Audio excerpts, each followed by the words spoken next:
18h sur TV Vendée. Bonjour et merci d'être avec nous pour cette nouvelle édition de votre journal. Nous sommes le jeudi 7 septembre. Voici le sommaire. Les vendanges seront abondantes cette année. Parole de vigneron. Exemple du côté de Mareuil-sur-l'Édissay dans le vignoble Moura où nous avons assisté à la récolte du pinot noir. Septembre, c'est aussi le mois de sensibilisation au cancer pédiatrique. Suite au décès de Juline, 14 ans, sa mère Aurélie a créé l'association La Chevauchée Arc-en-Ciel pour récolter des fonds pour financer la recherche. Enfin, promenade dans le quartier de Boisvinet à Saint-Gilles-Croix-de-Vie. C'est là que se déroulera la Nuit des Jardins qui rassemble des artistes dans des propriétés privées. Et c'est parti pour les vendanges. Depuis le début de la semaine, on récolte le millésime 2023 dans le département. Le cépage Pinot Noir est l'un des premiers à être récolté. C'est le cas dans le vignoble Moura de Mareuil-sur-l'Édissay où l'on vendange le blanc de noir, un vin pétillant d'exception. Le reportage de Grégoire de Châtillon. Avec cette chaleur, les raisins sont récoltés dès 7h du matin et jusqu'au début de l'après-midi. Ils sont ici une dizaine de vendangeurs à récolter le pinot noir sur cette petite parcelle. Aujourd'hui, c'est la première fois que Sandrine récolte du raisin. Moi, j'adore comme ça être dehors, au contact de la nature. Enfin, moi j'aime beaucoup. Après, je dis pas dans quelques heures pour le dos ou quelques jours, mais pour l'instant, franchement, c'est cool. Le pinot noir est l'un des cépages vendangés parmi les premiers. Du raisin noir ici pour du vin blanc pétillant. Ce raisin est destiné à l'élaboration d'une cuvée de prestige pour le vignoble Moura.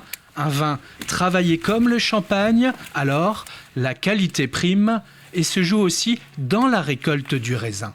On est en méthode traditionnelle, c'est pour ça qu'on les met dans des caisses, pour éviter que le raisin soit abîmé. Et le but c'est qu'il arrive en grappe entière à la cave. Donc oui, on est vraiment dans l'exception. Et on opère même un tri pendant la récolte pour avoir vraiment que les plus belles grappes. Un vin effervescent, bio, ramassé à la main, qui prend maintenant la direction du pressoir. On va presser délicatement.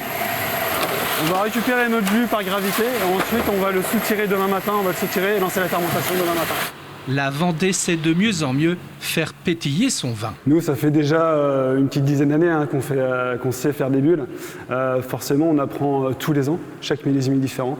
Aujourd'hui, on a fait notre base qui va être assemblée avec les 3 millésimes précédents, donc 2022, 2021 et 2020, qui vont représenter à peu près un quart de l'assemblage. Un blanc de noir extra brut qui demande beaucoup de travail, une bouteille d'exception pour la Vendée qui s'affiche alors à 15,90 € à la cave en 2023. 2023, une année qui s'annonce plus largement pour les vins des fiefs vendéens comme un bon millésime, tant en quantité qu'en qualité. À consommer avec modération, évidemment. Et si le sujet vous intéresse, ne manquez pas Vivez la Vendée de ce jeudi et vendredi. Il est consacré aux vendanges et au pressurage au domaine de la Barbinière. Une nouvelle carte scolaire en pleine rentrée pour la Vendée. Ce jeudi matin, en présence de la rectrice de l'académie, 9 ouvertures de classe et 6 fermetures ont été demandées. Une carte qui a été refusée à la majorité. Jean-Jacques Bobin de la FSU 85 explique les raisons de ce vote. Les fermetures n'étaient pas forcément attendues. Ce sont des évolutions qui ont pu se passer dans l'été. La directrice académique décide, par exemple, dans une école maternelle, de fermer une classe après la perte de un seul élève. Donc évidemment, on ne peut que s'opposer à ce type de mesures qui n'entrent pas dans une dynamique pour l'école. Enfin, on va perdre une classe et c'est forcément déstabilisant. Faire une carte scolaire à la rentrée, c'est quelque chose qui n'existait pas il y a 3 ans. La directrice académique a fait le souhait de remettre ça en place. Et à nos yeux, c'est totalement déstabilisant pour les écoles, puisqu'elles vont devoir fonctionner avec une classe de moins après une semaine, après une préparation des classes, une ventilation des élèves dans les classes. Et donc, ça nous semble aberrant de déstabiliser, de fragiliser les équipes et les élèves. Et une nouvelle réunion se tiendra la semaine prochaine pour un nouveau vote. Ce mardi, le nouveau collège de Luçon, Arnaud Beltrame, était officiellement inauguré. Il dispose d'une capacité d'accueil d'environ 800 élèves, répartis en 27 classes d'enseignement général, 4 sections SECPA ainsi qu'une classe d'inclusion scolaire Ulysse. Il réunit ainsi l'ensemble des élèves des 2 anciens collèges luçonnais, Émile Bossire et le Sourdy. Quand nous avons lancé notre grand plan des collèges sur le territoire départemental, nous avons réfléchi un petit peu à l'évolution démographique de notre jeunesse. Nous avions 2 collèges de taille moyenne sur Luçon. Or, nous sommes intimement persuadés que la force des équipes pédagogiques, c'est aussi la diversité. Et en regroupant les 2 collèges en un, ça nous permet d'avoir des équipes pédagogiques plus motivées encore, avec plus de peps, moins de temps partiel, de temps incomplet, et la facilité pour eux de travailler en équipe. Ça a été le choix que nous avons réservé pour que nos enfants soient toujours mieux accompagnés par des équipes dynamiques. Septembre en or, un mois pour parler et sensibiliser au cancer pédiatrique. À cette occasion, nous sommes allés à la rencontre d'Aurélie Chiron qui a perdu sa fille, Juline, d'une maladie rare et très agressive. Elle nous raconte son histoire et son combat au micro d'Alix Lanos. Pour ne pas sombrer, cette famille a choisi de se battre. Après le décès de Juline à l'âge de 14 ans d'un gliome infiltrant du tronc cérébral, un cancer très rare et très agressif, ses parents et ses frères et sœurs ont décidé de se mobiliser pour sensibiliser au cancer pédiatrique. Juline adorait les chevaux, alors ils ont créé l'association La Chevauchée Arc-en-Ciel.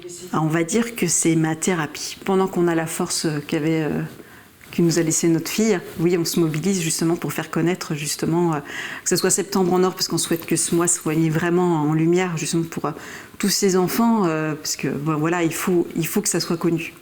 Avec son association, la famille organise des événements afin de récolter des fonds pour financer la recherche, essentiellement axée aujourd'hui sur les cancers des adultes. On reverse de l'argent à la recherche, on se met en contact direct avec des chercheurs. Actuellement, on est en contact avec une équipe de recherche qui est basée sur Angers, qui s'appelle Gliocure, où là, on leur a reversé 20 000 euros pour l'aide pour les gliomes infiltrants du tronc cérébral qu'avait Juline. Quand elle était malade, quand on était avec le Covid dans cette chambre d'hôpital, elle entend aux infos qu'ils ont déjà trouvé un vaccin contre le Covid. Et elle me dit « Maman, tu te rends compte, le Covid, ça fait pas si longtemps que ça qu'il est arrivé. Et ils ont déjà trouvé un vaccin. » Et quand est-ce qu'ils vont trouver un vaccin contre le cancer des enfants ou des traitements ? Soutenir la recherche, mais également parler des cancers pédiatriques et sensibiliser les gens, c'est désormais le combat quotidien de cette maman qui, à l'occasion de Septembre en or, organise une randonnée pédestre, la Jumiliette. La Jumiliette, une marche donc là, qui a lieu le 10 septembre pour rendre mémoire donc, à Juline, à Mylène et puis à Juliette, 2 jeunes filles qui sont parties pas très longtemps après Julie. Selon les chiffres de l'Institut national du cancer, un enfant sur 440 est susceptible de développer un cancer avant l'âge de 15 ans. Ce samedi à Saint-Jean-de-Mont se déroulera le Grand Prix de triathlon et le dimanche le championnat de France paratriathlon. Autrement dit, le samedi, la dernière étape et finale du championnat de France par équipe des clubs de première et deuxième division. Ces mêmes athlètes que l'on retrouvera aux Jeux Olympiques 2024. Saint-Jean-de-Mont a déjà décroché le titre de champion de France. C'était en 2018. Depuis, Poissy tient la première place du podium, mais les Vendéens pourraient enfin avoir leur revanche. Un suspense intéressant puisque pour la partie femme, il y a les Sables d'Olonne qui sont à la lutte pour le titre de champion de France avec Poissy.